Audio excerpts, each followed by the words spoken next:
Welcome mga katid sa ating channel ngayon. Meron naman tayong bagong sinusurvey na area mga katids, at meron tayong nakita dito na sign mga katids sa bundok. So ito daw mga katids ay nadaanan dati ng mga Hapon. So talagang merong laman ito mga katids, dahil dito dumaan yung Hapon noong gira pa dito sa atin. So magandang sign ito mga katids, no? So sa inyong analyze ito mga katids, meron bang laman ito na sign na area? Ito sa ilalim mga katids, may nakita ako dito na parang hukay sa ilalim, at maganda ang pagka-arko sa bato. So talagang maganda yung area mga katids.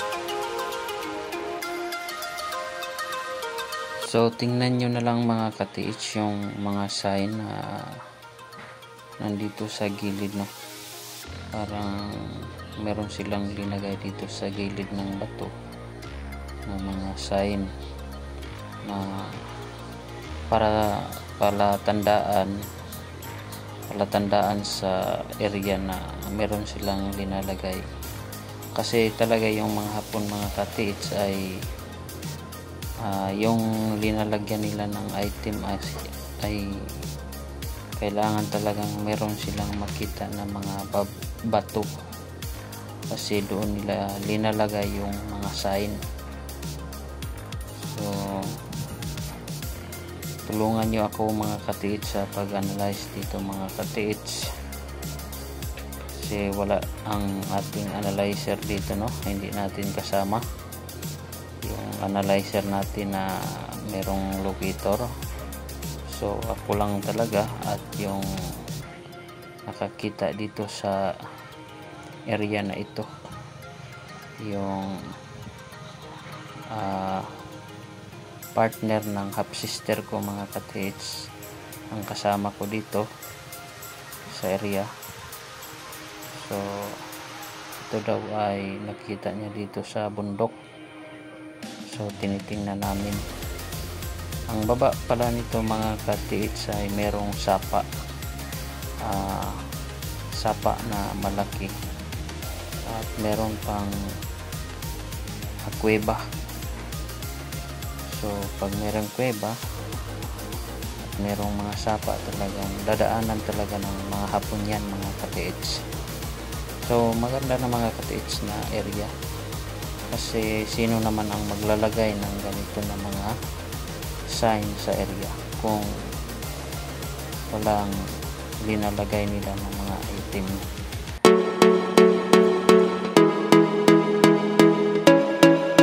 So meron akong nakita dito mga katids na sign. Yun, pinalinisan ko sa bayaw ko mga katids. Yung sign na nakita ko, parang letter 7 mga katids. Kung hindi letter 7 yon, parang letter L. Pero yung sa libro mga katids talagang 7. So positive na 7 yung na letter, kasi maganda na pagkaukit mga katids. So pinalinisan ko mga katids sa bayaw ko para makita namin, kasi itong bato parang nabitak ito mga katids. So maganda na forma sa paglagay nila sa sign.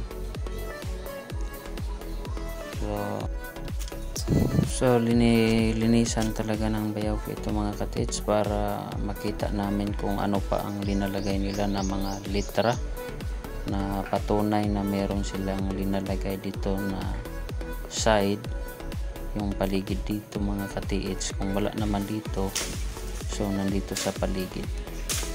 So ito, no, linisan natin yung mga bato, kasi merong mga bukit dito mga katids na hindi natin mabasa kung ano ito mga katids.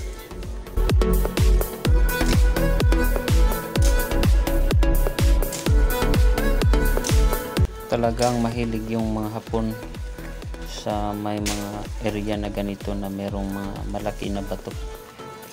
So ito talaga yung prueba mga katiits na meron silang linalagay dahil walang ibang gumagawa nito na ganito kaplastado, formado yung bato na nakalagay dito sa area mga katiits.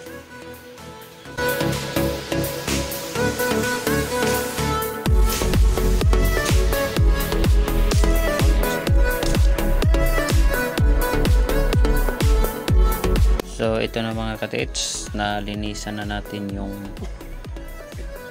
nakaukit dito sa bato. Ito ang mga nakaukit dito sa bato mga katiits, no? Ito sa gilid ng bato may nakaukit na mga ganito, mga nakasulat para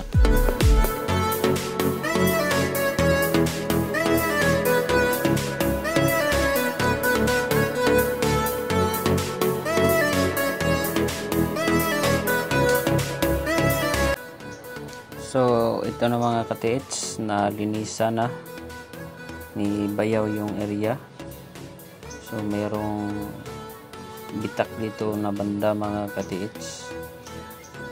Dito maganda yung pagka-arko sa litra mga katiits, linsado talaga, makinis yung pagkaporma. So magandang plastada mga katiits. So ang hanapin natin dyan kung saan linalagay yung kabitak nito. So buo to mga katiits, meron pang kabitak ito mga katiits kung saan nila dinalagay.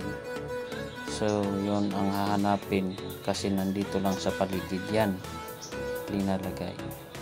Baka linalagyan nila ng mga giveaway yan, so ginagawang sign. So hahanapin natin sa paligid yan mga katiits.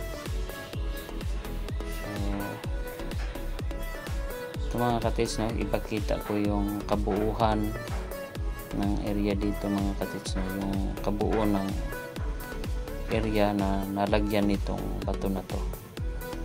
So tingnan yung mabuti mga katiits para hindi kayo malito. So yun yung mga area dito, no, nalinisan na. So maganda mga katiits na pagka-disenyo talagang malinis yan. Tapos meron akong nakita dito mga katiits na parang mukha. Ito mga katiits, no, parang mukha siya. Nakita ko dito sa gilid ng bato, parang mukha siya na nakalagay.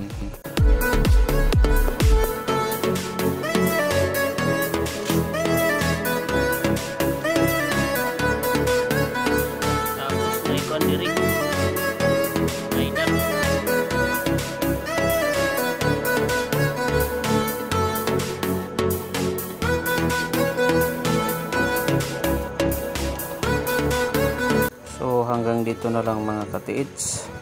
Huwag kalimutan i-subscribe yung channel at salamat sa pagsuporta.